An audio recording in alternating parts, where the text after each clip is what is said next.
Welcome to the In Search of Sovereignty podcast, devoted to giving you positive, actionable tips to make your life better on a daily basis and to inspire you to start reclaiming more of your personal sovereignty.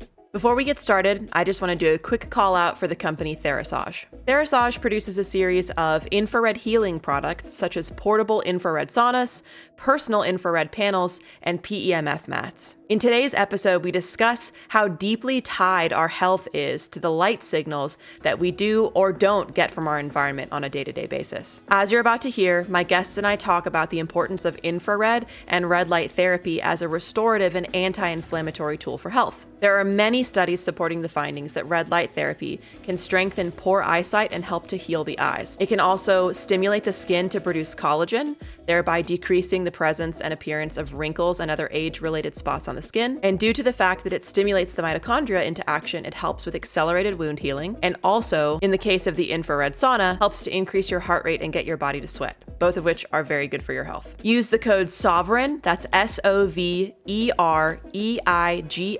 for 10% off of your purchase while also helping to support my channel.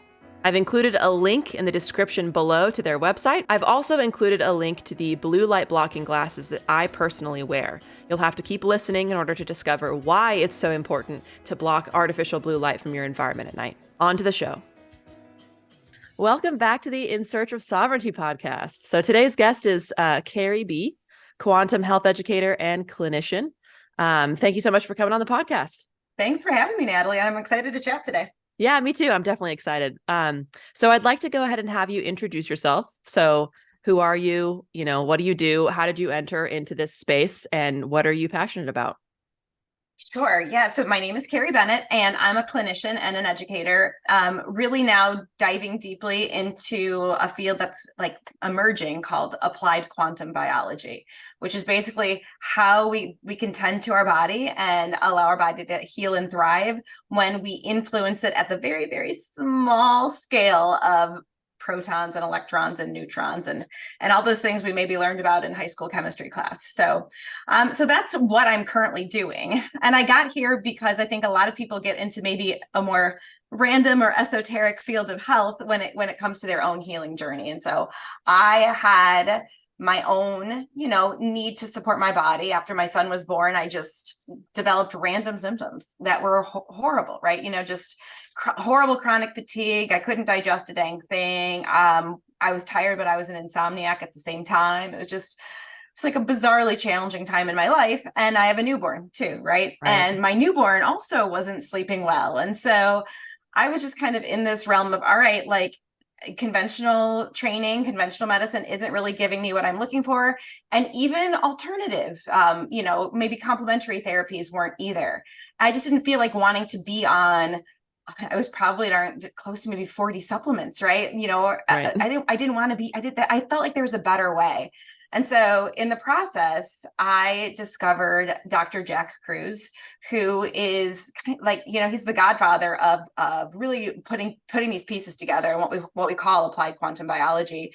And he was talking about light and my circadian rhythm and nature and like all these things where I was just like, why haven't I heard this before? It just made so much sense.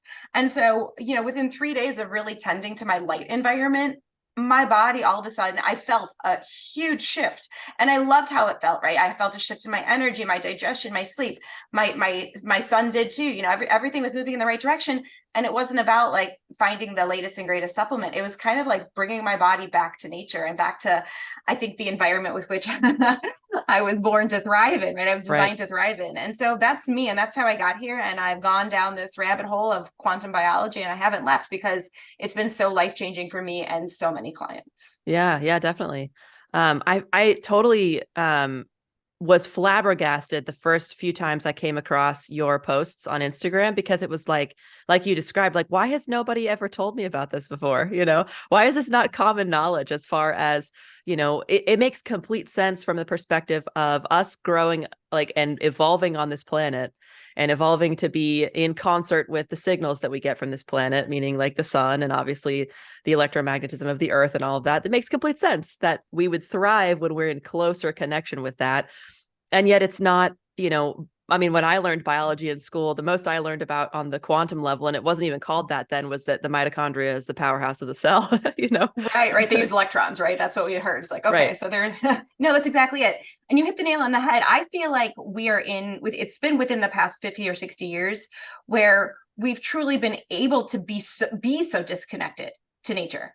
Right. It's just our modern fast-paced life of artificial fields and energy and information and lighting, all these things allow us to maybe have what some people would define as a productive society, but I think it's to the detriment of our health. Yeah. Yeah, I mean, I guess that makes sense. Most of these things are for productivity reasons, as far as, constant bright lights all the time and being able to stay up late and do all sorts of shift work and production work late into the evening hours and everything. It's just to keep our economy running the way that it is, but it's definitely not beneficial or optimal for our health. Right. You're exactly right. What I consider probably one of the most foundational things that people need to tend to is their understanding of that we have a circadian rhythm. We have a 24-hour clock with which our body wants to run certain tasks.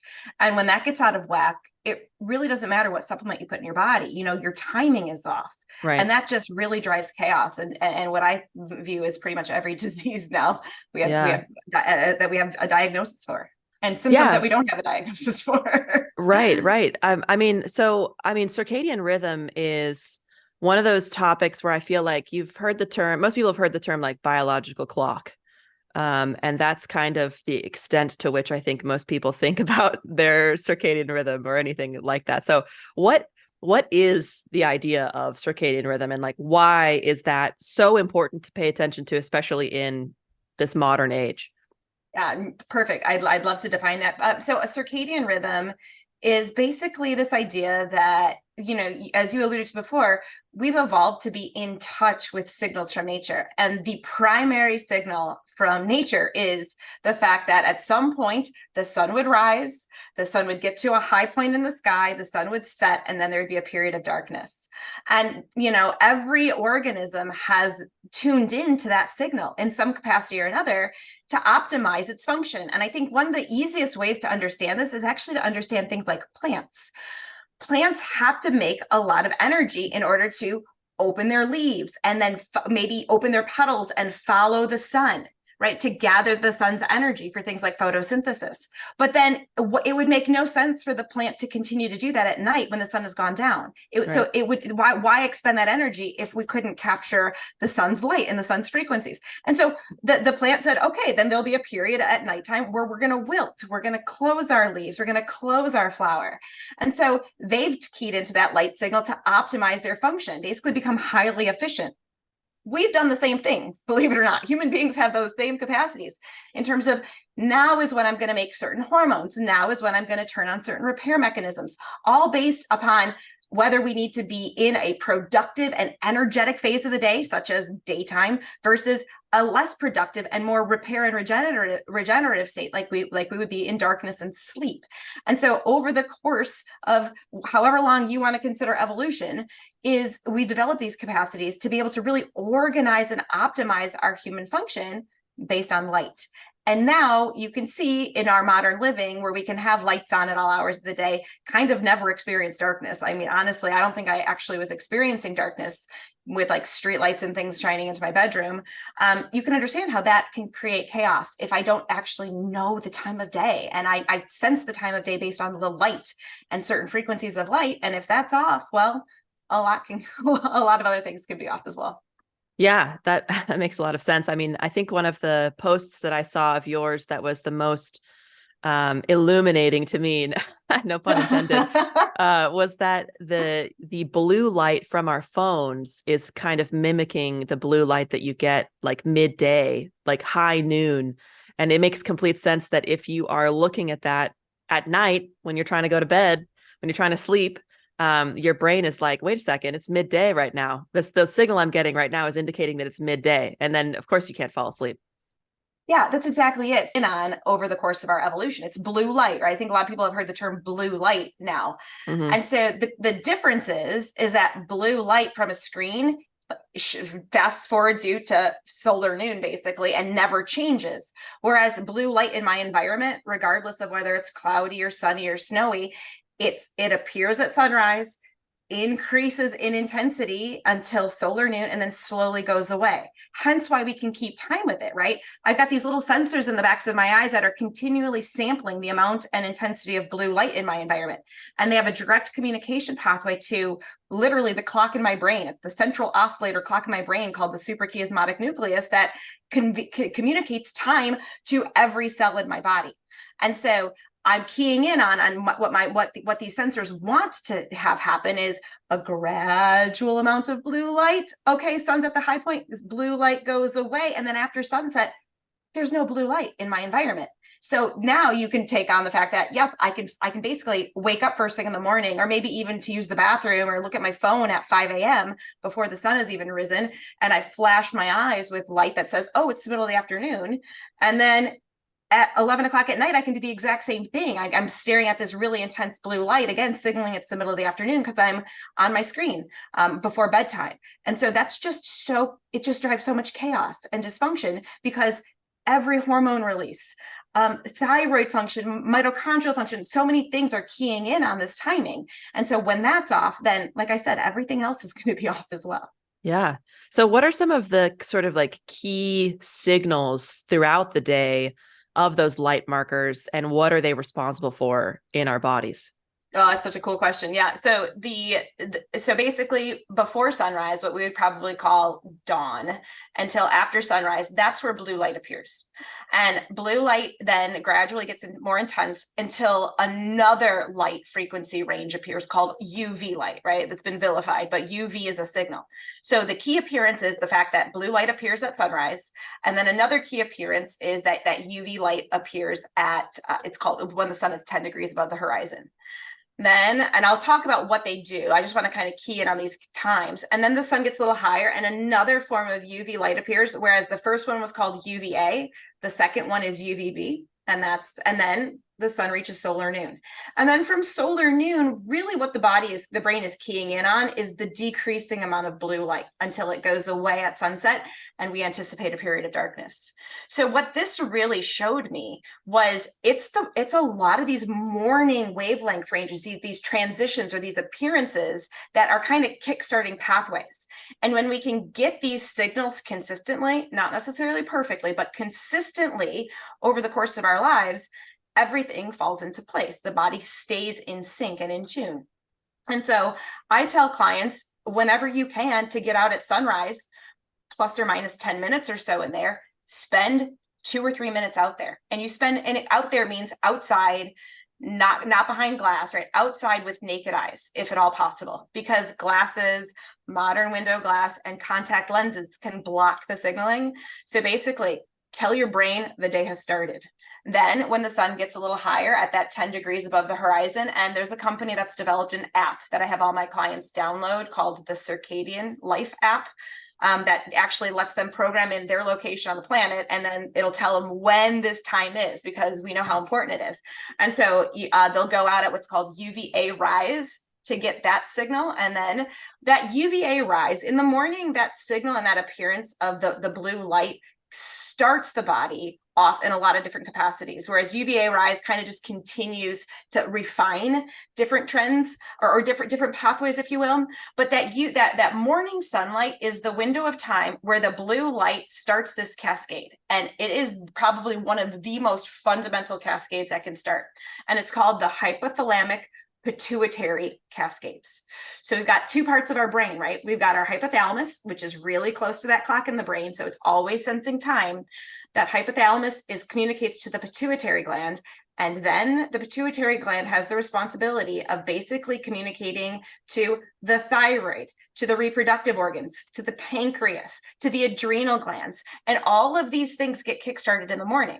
Hence why we've got a surge of cortisol in the morning, right? We're meant to get this natural circadian surge of cortisol in the morning because light entering the eye says the day has started. hypothalamus tells pituitary gland to talk to the adrenal glands, make cortisol, right? Make cortisol.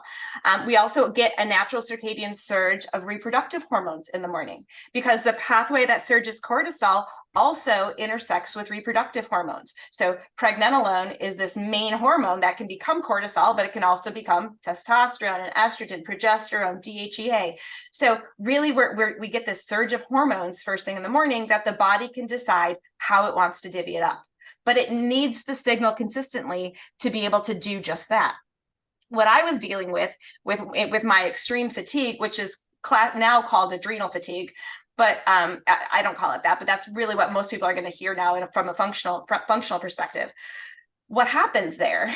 It was that I never got the signal, or my body was so stressed out that typically what happens first is you get this insane output of cortisol, sometimes all throughout the day. So you get this heightened elevated cortisol because I was telling my brain it was middle of the afternoon. It's like it had no clue. So it was always putting out cortisol to the extent that all of a sudden I stopped. I never gave it the right signal. It just downregulated. It said, we don't want to do this anymore.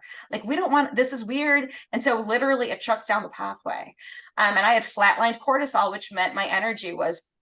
And that's what I see with so many people. If I have their cortisol tested, it's super flat. And then sometimes there's a spike at night when it's not supposed to be. So anyways, right, that's that morning time, right, where that key window of time, basically from sunrise until the sun gets to be 10 degrees above the horizon, it kickstarts every pathway that the hypothalamus and the pituitary gland control, which is, as you've heard, just now, it's pretty much everything, or at least most really important pathways in the body. Right. I feel intuitively like that would affect fertility a lot as well. It absolutely does. And so one of those things that I talked about, that pregnenolone that gets made in the mitochondria of the adrenals and then the reproductive organs, right? And the mitochondria need that signal to make pregnenolone. I know a lot of people who have been dealing with infertility who get these really intense hormone panels, right? Where it's like, let's test your pregnenolone. Let's see where your progesterone is. Let's see where your estrogen is. What about your FSH, LSH, or your FSH, your LH, your DHEA, right?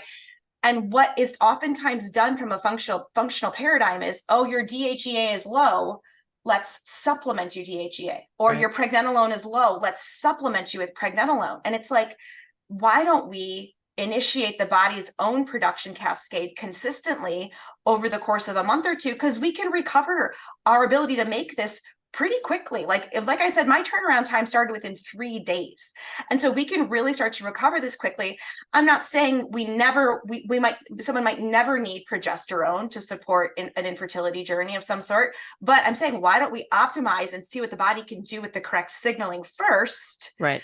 And then we really start to get to the root of where other supports might be needed. Right. There's a lot of simple things that you can do first to try and optimize that hormone production before you start supplementing with synthetic hormones. Exactly. Yeah, that makes a lot of sense. I mean, from the perspective of wanting to optimize sort of like general hormone health and general physical health, that looking at your light environment and your quantum health signals is probably the right place to start. I think it's one of the most important for hormone health, because on the other end of the day, you basically, if we don't block the artificial light at night, which we can talk about, that also will create hormone dysregulation and disruption. Basically, the brain thinks a new day is starting and all these hormones need to surge again at night. And so you can see on both ends how we're dysregulating hormones. We're not getting that initial communication because none of us were ever taught to go outside at sunrise, right, and sky gaze east, even though so many traditional cultures and civilizations did this every single morning of right. Every single day. I just was never taught this, and the majority of us are never taught this, and so we miss that key signal. Right. And then again, we're not taught about what's happening at night, and so we really get these dysregulated hormone rhythms that are not conducive to fertility. Yeah, there are so many, if not maybe all, ancient cultures that really revere the sun and the stars, and were super tapped into astronomy and just like the solar movements. So, I mean, they knew what was up. Totally. Totally. So we have the morning light part of the equation, where it's super important to go outside and get that that initial UVA rise, and that the signaling to your brain to start producing, all of the initial precursor hormones that turn into all the sex hormones. And then after that point, once we get through mid-morning and into midday, then what's going on with your light and your brain?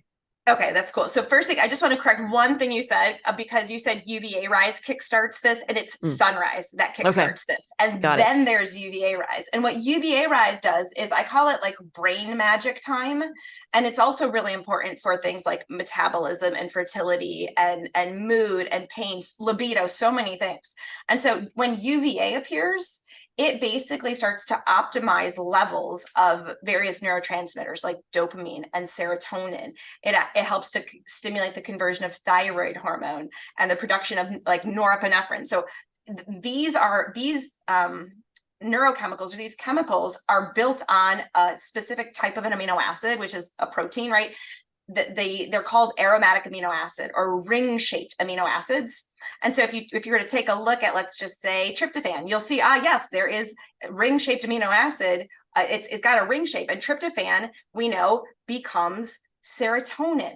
Right. And so what these ring shapes are known to do was what Dr. Alexander Wunsch, he's called the light doctor, because he really understands what's called photoendocrinology, or how light influences hormones and neurochemicals. He realized that these ring-shaped structures are waiting for high-energy photons to basically catalyze them to become another molecule. And so that these aromatic amino acids are in our eyes, in the backs of our eyes. And when the UV light, which is more intense, right? It's a more intense wavelength. When it appears, these aromatic amino acids can kickstart these various brain-based pathways. So tryptophan can become serotonin. We basically build up that serotonin during the day so that we feel really flippin' good during the day. But guess what? Then that serotonin pool, when our pineal gland senses darkness, can take that serotonin and make it into melatonin. That melatonin breaks down all night long into that molecule of tryptophan again. So that's one cycle there. Another aromatic amino acid is called tyrosine, which, if anyone has dealt with thyroid stuff, they might have looked into an enzyme called tyrosinase, which helps with thyroid conversion and thyroid hormones. And so that tyrosine, again, it needs the activation energy of UV light. And when it gets it, that tyrosine can become dopamine, because that's one of the molecules that it can stimulate, like I said, it can stimulate thyroid hormone balance.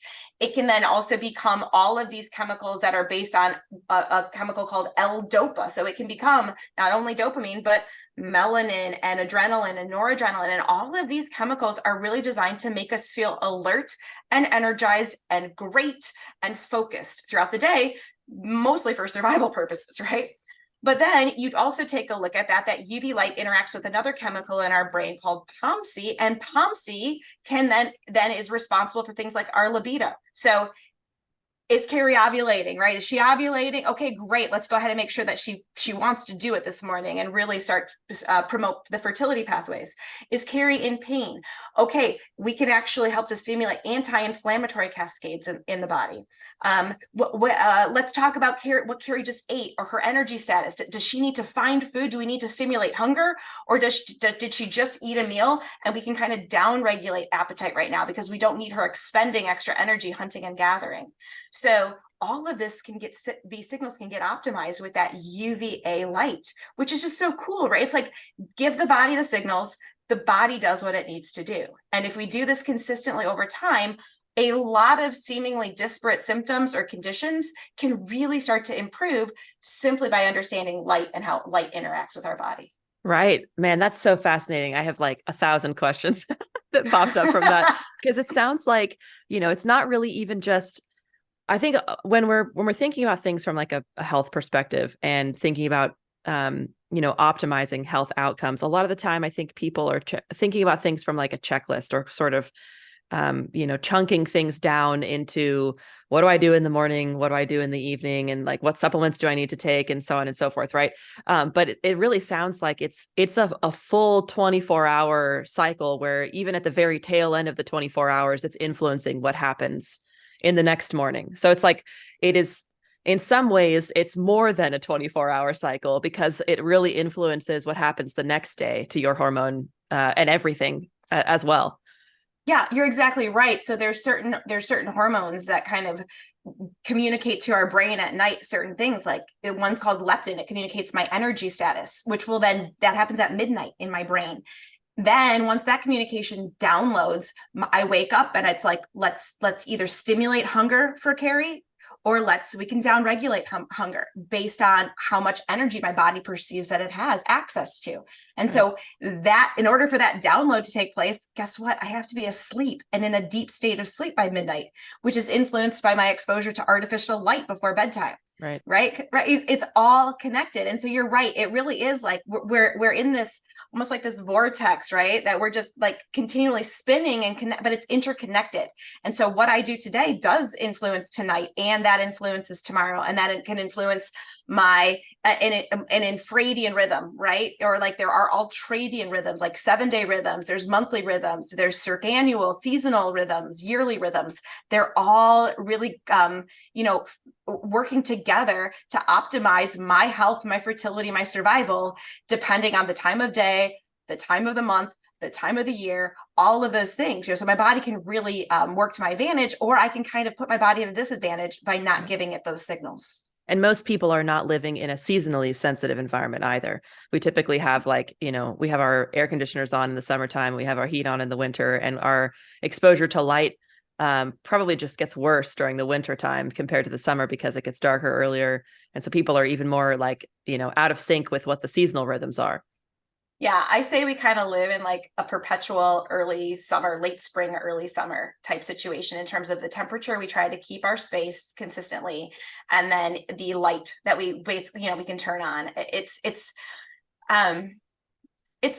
normal, right, to do that. I'm not like it's common, I should say, to do that, to turn on our lights when we wake up in the morning and to make our thermostat make us feel comfortable. But it's not necessarily optimum for us to not live with our seasonal variations. Right. So you mentioned before that, you produce the correct aromatic amino acids in order to turn into serotonin via light signals. And then that serotonin is kind of stored up throughout the day, and that gets turned into melatonin in the evening, right? Yep. So if a person is I feel like I heard somewhere that melatonin, it requires like a certain amount of time in total darkness or without any intrusive blue lights for your brain to start converting that serotonin into melatonin. So can you talk about that a little bit as well? Sure. The conversion starts at sunset when no blue light is present, but it really reaches its peak around 3 to 4 hours after total darkness. So, if after sunset, I'm, just with campfire, which doesn't have any blue light, then at 3 hours after sunset, I'm making maximal amounts, 3 to 4 hours, I'm making maximal amounts of melatonin, which not only put me to sleep, but they also run some really key repair programs when I am asleep. I mean, melatonin is probably one of the most important antioxidants to reduce inflammatory load in my body at night when I sleep, but also it runs programs called autophagy and apoptosis to clear out damaged proteins and clear out damaged cells. Like that, I'm designed to wake up with a fresher body in the morning than when I went to bed with. And that just doesn't happen if I'm not making adequate melatonin because of artificial light not allowing that to happen. What's happening when people supplement melatonin? There is so much research about supplemental melatonin, and the research actually is heavy in terms of its ability to improve oxidative stress. But I'm of the mindset, if your body can make it, why take it? Let's optimize what the body can make first. And so when you're taking supplemental melatonin, oftentimes you're taking way more than is made by the pineal gland. The pineal gland maybe makes 1 milligram and puts it into the bloodstream. And by far, the pineal melatonin is not the majority of melatonin that we make. We actually make the majority of our melatonin in our bodies throughout the day. I can go into that. It sounds weird, but I can go into that process. And so these days, if you were to look at an average melatonin supplement, I don't think it's unheard of to see 5 milligrams to 10 milligrams of melatonin. And while that, yes, that will make you feel tired and knock you out, you're actually sending it through the gut, right? You're making it through the gut and going that way into the bloodstream, as opposed to from the pineal gland into the bloodstream. It oftentimes has to take a different pathway than you would naturally make it. So I'm not a fan of supplemental melatonin. I have had clients use it in the short term and for various conditions such as TBI. But in the long term, we make just the right amount of melatonin that our body needs that night to run all of the programs for us when we block the artificial light at night and we allow the pineal gland to do its thing. And so it's called quantized, right? It's everything is, the levels are synced to what our body needs. And when we kind of get out of that pathway and we give our body massive amounts of supplemental melatonin, I'm not a fan of the desynchronization that happens with that, and also the route of delivery. I also would imagine that, and maybe this is wrong, but that form of melatonin is probably not absorbed and utilized as well as obviously the kind that your body produces on its own. Yeah, the kind that our body produces is called deuterium depleted. The deuterium is a type of hydrogen. And so you're right. The supplement companies don't control for that type of hydrogen. And that type of hydrogen, if the body senses that melatonin or any supplement, frankly, has deuterium where it shouldn't be, it does. It changes the bioenergetics of how the body utilizes it. So it's not a one-to-one conversion. Oh yeah, I'm just going to take it. It's absolutely not. And so I have had clients who want to optimize their body's own melatonin production by taking tryptophan, which is the amino acid then that can become, the body can take it to become deuterium depleted melatonin. It can take it through to become deuterium depleted serotonin, right? And so it can utilize basically the building block and then make more melatonin. Can take a couple of days to get into the system, right? It can into the cycle, if you will. But yeah, I have had clients do that. And if someone wanted to support their sleep or felt they needed to support their sleep, I would rather they do that way as opposed to taking melatonin. Right. Taking the precursor to it so that your body can utilize it and build it on its own instead. Exactly. That's another sleep supplement that I feel like I've heard of is 5-HTP. Is that the I can't say what that is. 5-hydroxytryptophan. Yeah, it's basically in that pathway. So there are some intermediate steps in between tryptophan and serotonin. So it's in the intermediate pathway right there. And so, yeah, people take it. People take straight up tryptophan or tryptophan for those people who are, celebrate Thanksgiving. They might have heard, right. Oh, right. I'm so tired after eating turkey. It's full of tryptophan. It makes me groggy. Right. Yeah, totally. Yeah. That's the amino acid that's calming for sure. Is that legitimate? Like when you eat turkey, is it actually, is that why it's making you sleepy, or are you just having a food coma? I think it's a food coma, right? One thing that happens, I used to teach college. I would say, before your test, don't eat a big meal because the body is going to prioritize nutrient assimilation over cognition, right? Survival wise, it's like sense. Nutrients, here we go. And so the body's going to shunt blood flow from the brain to the gut. That's exactly what's happening. Right. Maybe some blood sugar crashes too in there as well. That's why that's why you feel a little loopy afterwards after you have a big meal. Right. Yeah, that's another kind of element of all of this energy flow equation, which is that your body is intelligent enough to prioritize different processes at once. Which is I think another reason why I've heard not to eat big meals within a certain number of hours before sleeping as well, because it's your body is going to prioritize digesting instead of all of the cellular repair processes that are supposed to be going on. Yeah, exactly. So you're right. That's really key. And then the problem is that from a circadian rhythm basis, the body starts to shut down digestive capacities around 7 o'clock at night. So all of a sudden you eat this big meal at 8 and the body says, oh, but wait, we want those nutrients, but we're not able to necessarily make as much stomach acid as we need to liberate the proteins or the nutrients, as much digestive enzymes as we need. We're going to slow down gut motility. So it's kind of a twofold disruption. It's like, yes, there's a priority there, but we're not as able to access those nutrients. And so sleep can become a really, really wonky time in terms of if the body wants to repair, but it's instead keying in on a process that it has a hard time optimizing at that time of day. Is that 7 p.m. cutoff dependent upon seasonality? I Yeah. think it is. No studies are being, at least I haven't read any studies that have looked into that in particular. But I'm almost positive that's going to be the case, because melatonin is going to be delayed. Melatonin release is going to be delayed during the summer as opposed to the winter. And so that's, I think, what it's keyed in on. So that 7 p.m. or that like end of the day deadline for eating is probably dependent upon the amount of light that's still present at that time. I think so. I mean, serotonin is what moves gut motility. So the key to me was the gut motility slows, and serotonin is responsible for gut motility. And so that serotonin is getting converted to melatonin, it's then going to slow down gut motility, right? We're not going to have the same. So I think that's good. That's the key thing right there. So are you also sort of inadvertently signaling to your body to wake up and do things when you're eating late at night as well? I mean, you can be, well, I don't think it's just eating.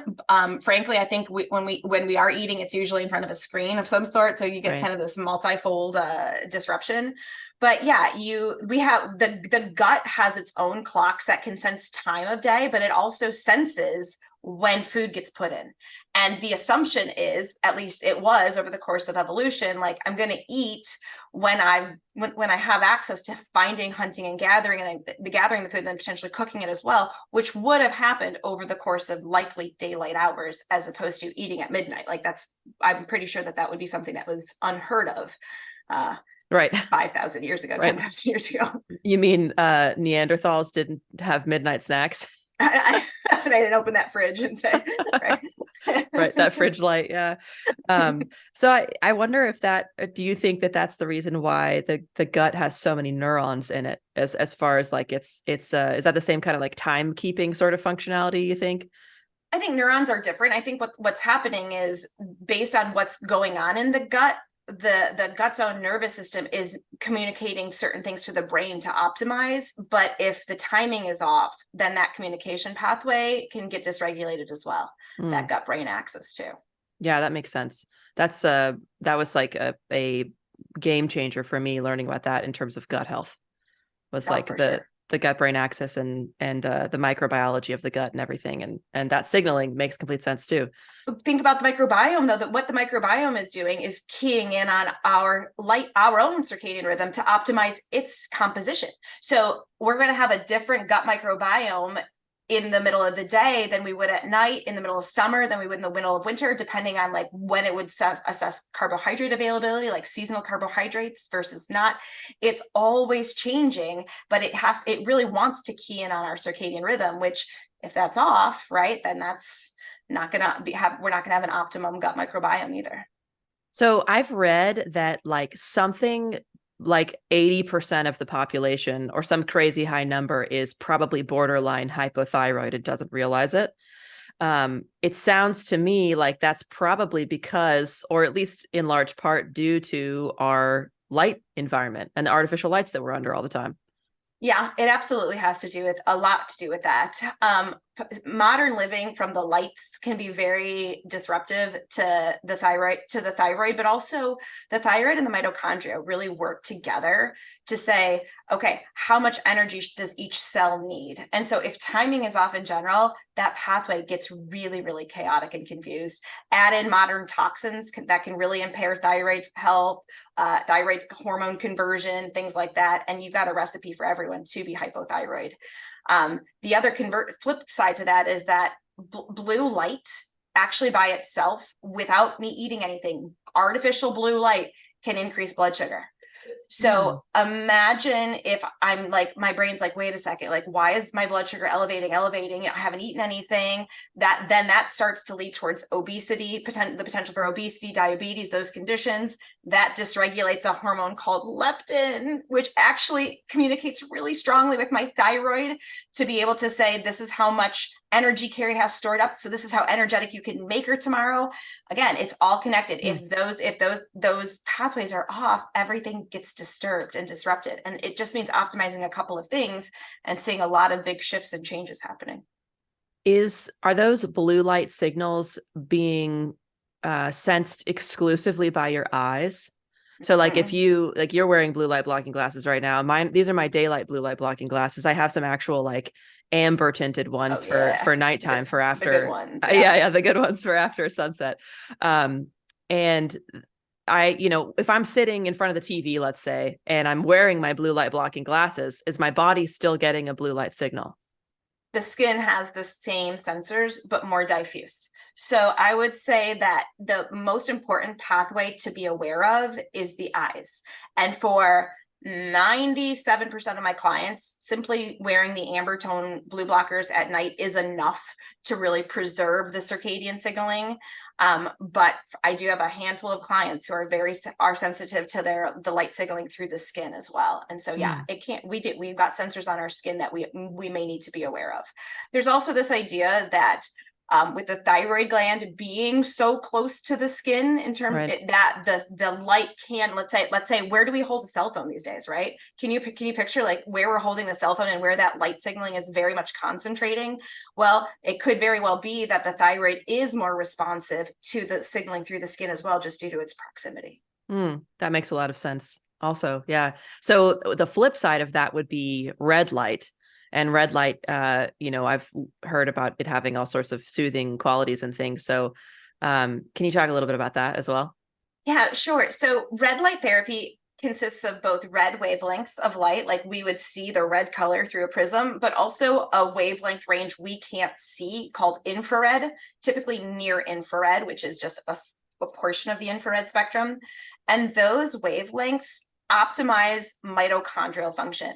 They make help the mitochondria make more water, which is actually energy for us. They help the mitochondria make more ATP, which we use for protein, to optimize protein function inside the cells. So when we shine those frequencies onto the body, the mitochondria really get a boost in their metabolic function. And when mitochondria are functioning optimally, that actually means less inflammatory signaling, because mitochondria can make inflammatory molecules or signal to the immune system, we need more inflammatory cascades to get initiated here. And so when all is copacetic in the mitochondria, the cell has adequate energy, less inflammation, just overall health. So is it beneficial to, if you can't, if you're not going to bed or being in total darkness or only having a campfire after sunset, is it beneficial to switch out your light bulbs or some of them to red light? You can. It doesn't even have to be that intense. Some people love the red bulbs. I've got some clients who subjectively red makes them really irritated and angry. And so there are light bulbs that are just that don't have the blue light anymore. They mimic more of a campfire spectrum. They are LEDs, or you can use the old school Edison style incandescents similarly, and they provide more of an amber glow, to it, very much like we would from a campfire, without being in total red. Like I don't have total red in my house. I think my family would disown me if I just had total red everywhere. Right. I have some like night lights, in the sense that like a few select lamps around the house have like amber reddish tinted bulbs, and we only turn those on at night. Yeah, that's smart. It's a great strategy. It's very smart. I think my husband would probably disown me if I changed out every light bulb in the house to be a red light. Which is but we're working on that. We're working on getting him on board with it too. In the meantime, I'll just have my night lights that I turned on. Perfect. So the red light therapy, as far as the soothing sort of anti-inflammatory nature of it, that's because it is signaling to your mitochondria to produce all of the things that you mentioned. Yeah, that's exactly it. It's also helping with exclusion zone water. It's a type of water inside of our bodies, which is really an energetic component of the water inside of us. So it optimizes a lot of aspects of our body from the energetic perspective, which really is mitochondrial health, and then water. And that would be like the wavelength of light that you would see at sunset, right?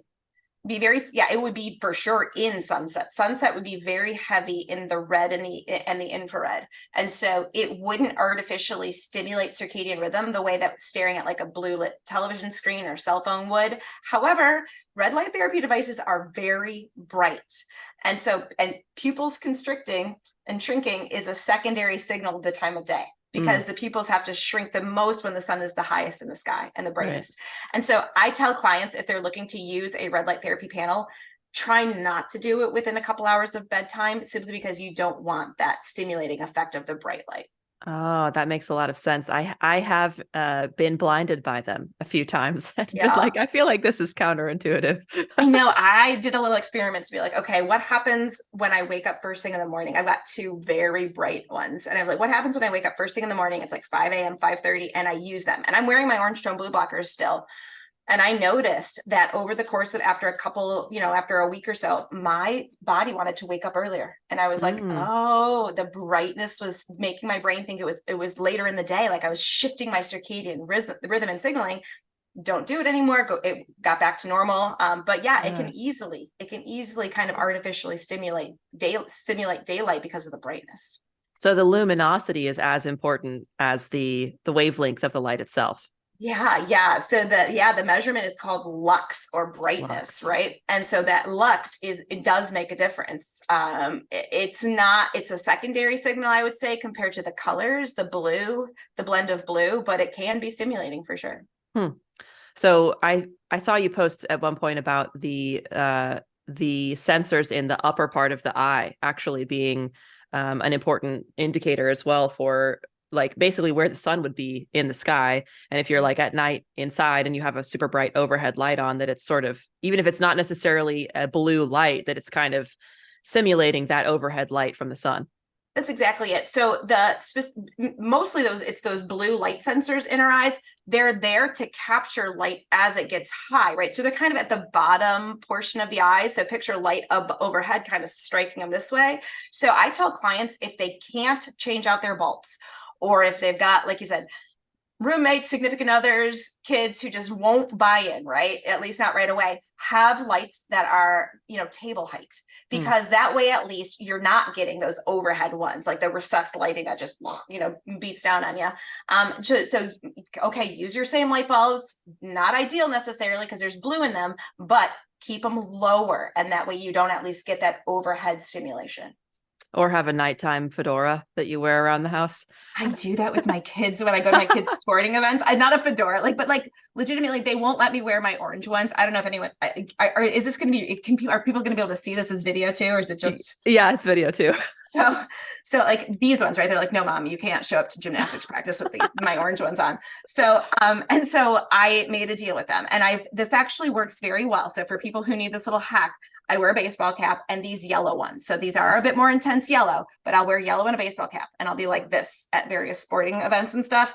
People think I'm only mildly crazy, not not super crazy. And it protects it. It really does. And it blocks enough that when I get home and I put these on, I'm ready. My body's ready then. It's not just a little, it's significant. It makes a difference. Yeah, you're just like giving off Hunter S. Thompson vibes instead of, which is, I mean, it typically sparks the conversation at least. Like, right. Yeah. And if you don't want to answer questions, just tell people you have migraines, and it helps with migraines. Right. They won't question that. I had to go to the store at some point recently, and I have begun religiously wearing my blue light blocking glasses, my amber glasses at night.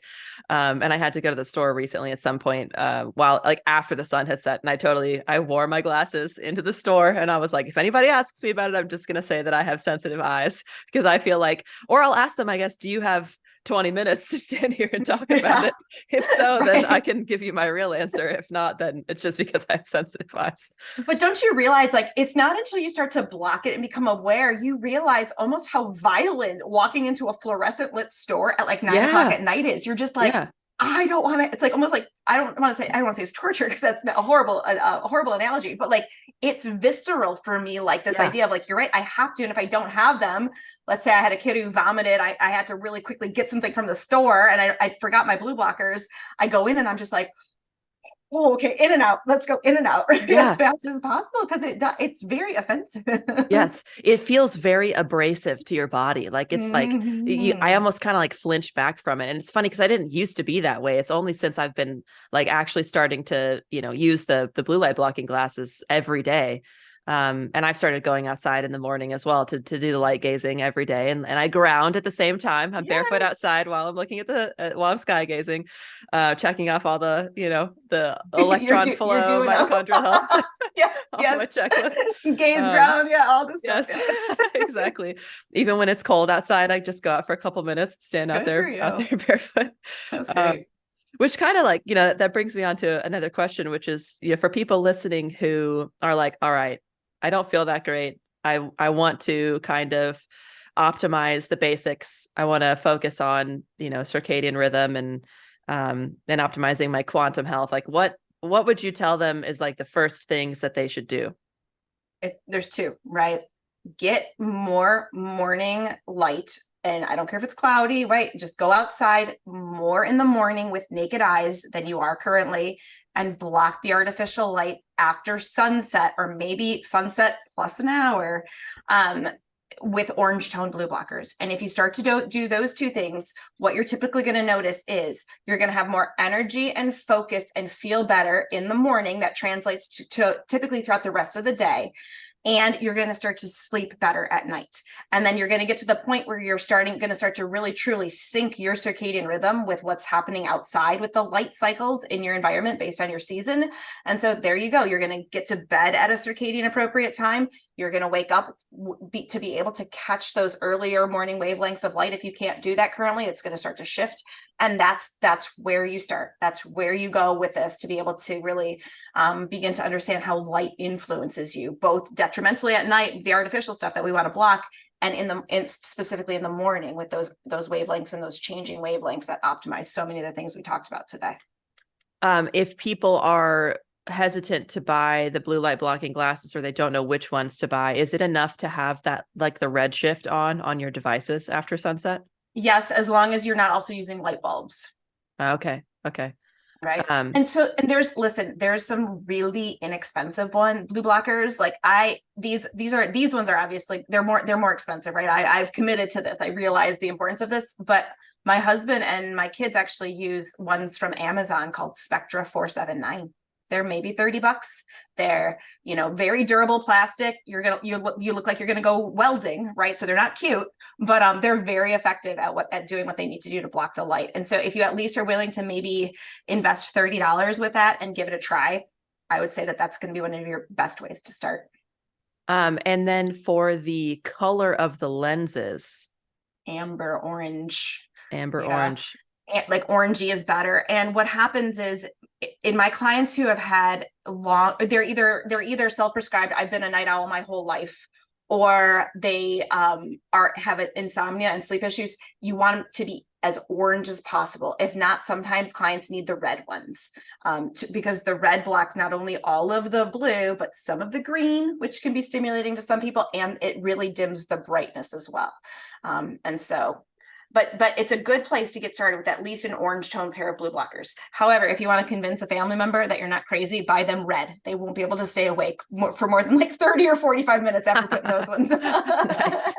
If you want to see immediate results, use the red ones. Nice. Yeah, I originally got these ones, and they're very clear. They've only got like a very slight yellow tint to it. And I still keep them for like daytime usage on my computer and stuff, but Sure. So that when I'm in work meetings, I don't give off Hunter S. Thompson vibes, right?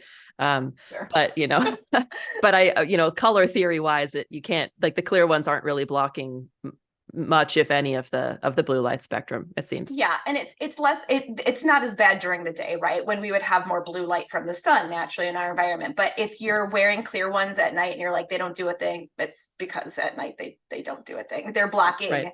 They're blocking maybe 1 to 5 wavelengths out of a range of, let's say, 80, and they're only blocking like maybe 15% of like one wavelength. So you can imagine why they're not doing anything at night. So to recap, kind of the most important things that people can do and start off doing to optimize their hormone health, their sleep cycles, and their gut health, all the things that we talked about that's tied into circadian rhythm, is to go outside in the morning, as early as possible, it sounds like, although if somebody can't go outside at sunset, is it still, or sunrise, I mean, is it still providing all the an adequate amount of signals to go out, like, first thing when they wake up, or first thing is ideal. And It's, I mean, some people, depending on their state of imbalance, need to really work towards a significant, consistently getting out at sunrise and getting out at UVA rise, and prioritizing like 5 minutes at least in those 2 windows of time. But I don't want that to be a barrier to entry, which for a lot of people who are dealing with imbalances or insomnia or chronic, diseases or chronic illness, it's like, I don't want you to look at this and be like, well, sunrise is at 5:30, I'm screwed. It's like, no, if you wake up at 10, go outside, right? Your body can always benefit from the natural light signaling. It knows what to do with that information. That's what we call coherent, clear information that the body will use to start to organize all of your circadian signaling. So yes, you may need to ultimately shift more towards sunrise and do that consistently, but whenever you wake up, do go outside and let that natural light be the first light that you see with naked eyes. Otherwise, if you wake up and let's say you wake up before sunrise, or you wake up and you're like, I just want to scroll on my phone for a second before I have to get outside, and then wear your orange tone blue blockers or use a red shift, like you said, a red tint on your screen so that you're not artificially influencing your circadian rhythm. So even if you sleep in late on the weekends, if you go outside at 10 a.m., you're still giving your body the information it needs to do its processes. It's better than not. Let's put it that way. That's for sure. It's way better to at least consistently signal, for sure, for sure. Okay. So go outside as early as possible in the day, and then bonus, barefoot on the ground, or like, touch a tree or something. Yep. And then in the evening, most impactful, low lux or like low brightness lights after sunset, and blue light blocking amber tinted glasses after sunset. Yep.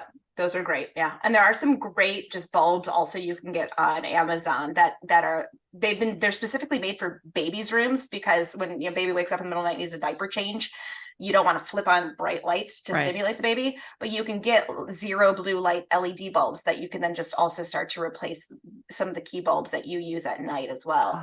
They're typically dimmer. Like you said, they're more amber tone to them. And then, wear your blue blockers. And that's a great place to get started. That's a great idea, because it also probably allows mom to go back to sleep again after changing the baby. Exactly. Yeah, that's a good. So for all my moms listening, pro tip, use those amber and red tinted bulbs at night. Absolutely. Cool. So if people want to find out more about all of this and they want to learn more about, what you teach, where should they go to find more from you? If my hub on social media is Instagram, you've talked about a couple of posts. I try to post there many times a week with this information, just to share it freely, just to get this information out there. I think that this is just going to be a booming field in the next few decades. And then if you want to dive deeper, carriebwellness.com is my website hub. And I offer a free, what I call circadian starter kit at carriebwellness.com/start.